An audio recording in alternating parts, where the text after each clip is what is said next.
Hello friends, आप सभी कैसे हैं। मैं उम्मीद करती हूँ कि आप सभी पहले की तरह ही बहुत अच्छे हैं। और आज का हमारा टॉपिक रहेगा स्मॉल फाइनेंस बैंक पे। तो दोस्तों चलिए बिना टाइम वेस्ट किए स्टार्ट करते हैं।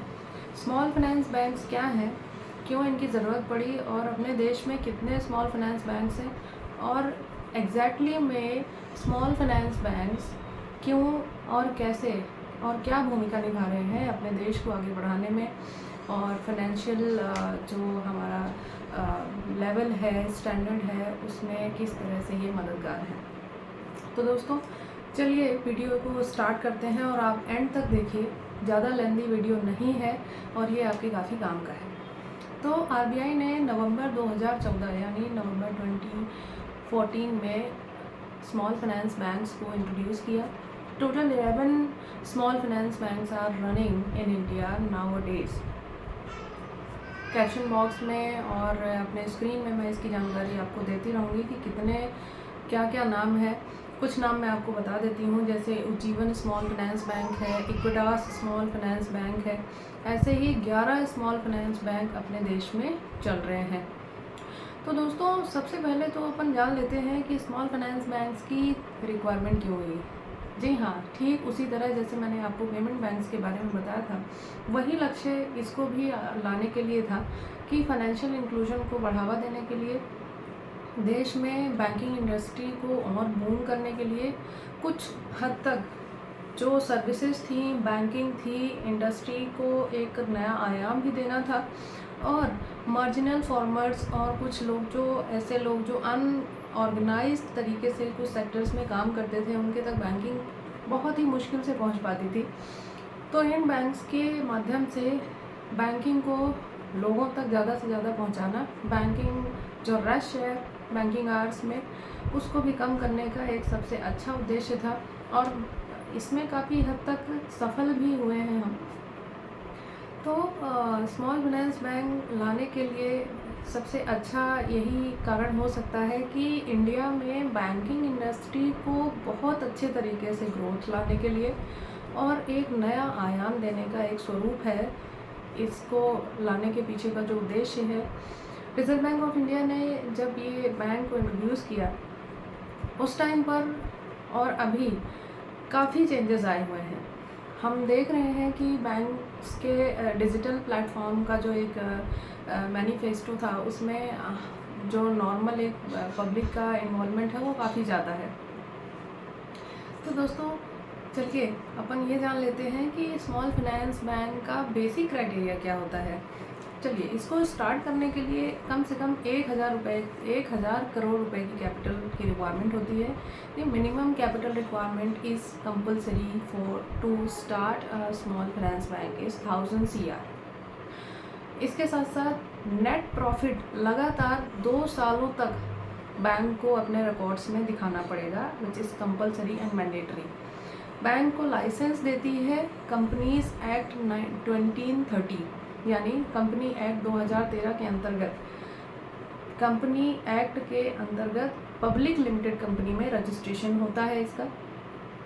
और स्मॉल फाइनेंस बैंक भी नॉर्मली जिस तरह से बैंक्स, कमर्शियल बैंक्स हमें सर्विस देते हैं, जैसे आपके आसपास चारों तरफ जो बैंक्स हैं उसी तरह ही सर्विस देते हैं। इनमें कोई ऐसा कोई भी बड़ा रिस्ट्रिक्शन नहीं है।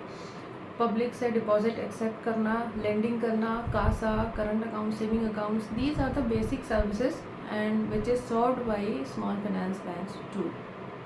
यूनिवर्सल बैंकिंग का लाइसेंस तभी मिलता है इन्हें जब ये 5 साल तक एज स्मॉल फाइनेंस बैंक यानी SFBs की कैटेगरी में रन करते हैं। 5 साल तक अगर ये इस कैटेगरी में काम करते हैं और बिना किसी डिफ़ॉल्ट के, बिना किसी अंडर क्राइटेरिया के अगर ये 5 इयर्स तक सक्सेसफुली निकाल लेते हैं, तो इन्हें reserve bank of India universal banking का लाइसेंस देता है। यूनिवर्सल बैंकिंग क्या होती है फ्रेंड्स, इसे मैं शॉर्ट में समझाती हूँ। यूनिवर्सल बैंकिंग का मतलब यूनिवर्सल यानी चारों तरफ फैला हुआ, यानी वर्ल्ड वाइड ये बैंक अपनी ब्रांचेस डाल सकता है कहीं भी किसी भी देश में।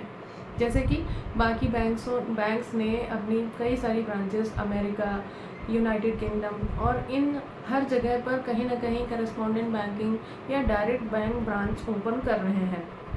इसी की तरह स्मॉल फाइनेंस बैंक भी लाइसेंस लेने के बाद यूनिवर्सल बैंक बन जाता है। अब इसके साथ साथ 5 साल तक इसको परफॉर्मेंस दिखाना पड़ेगा, यानी इसके बैलेंस शीट्स और इसके बुक्स में आपको सिर्फ और सिर्फ प्रॉफिट और अच्छा परफॉर्मेंस दिखना है। यानी रिजर्व बैंक ऑफ इंडिया का ये क्राइटेरिया है कि स्मॉल फाइनेंस बैंक का लाइसेंस जिस कंपनी को भी चाहिए तो उन्हें 5 इयर्स तक लगातार 5 इयर्स के जो फाइनेंशियल ईयर्स हैं उसमें परफॉर्मिंग कंपनी एज शो करना पड़ेगा।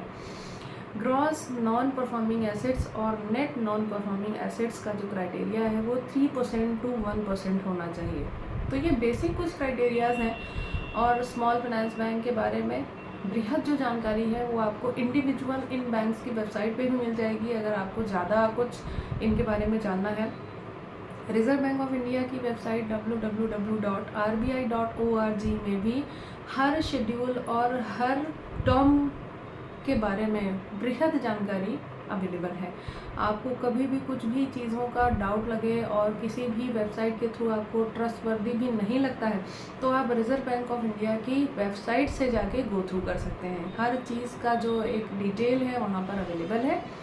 और चलिए दोस्तों, इसके साथ मैं अपने इस टॉपिक को यहीं पर एंड करती हूँ। मैं ज़्यादा टाइम नहीं लूँगी और मैं यही उम्मीद करती हूँ कि दिवाली भी नज़दीक है और आप सभी की आई होप सो तैयारियाँ बहुत अच्छी चल रही हैं।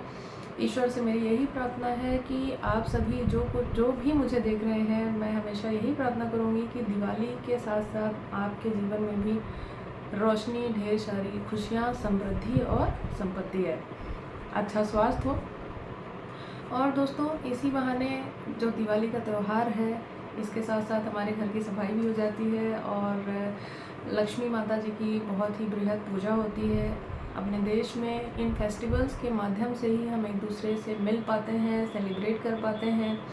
नए कपड़े, ज्वेलरीज और इन सब चीज़ों का जो यूज़ करने का एक तरीका है वो इनके माध्यम से बना रहता है। तो हमारे घर में नई नई अच्छी अच्छी चीज़ें आती हैं और मैं उम्मीद करती हूँ कि आप सभी बराबर और काफ़ी अच्छे तरीके से इस दिवाली को भी सेलिब्रेट करें। तो इसी शुभकामना के साथ और अपने अगले वीडियो में आपको जल्दी मिलती हूँ। तब तक के लिए आप सभी अपना ध्यान रखें। नमस्कार।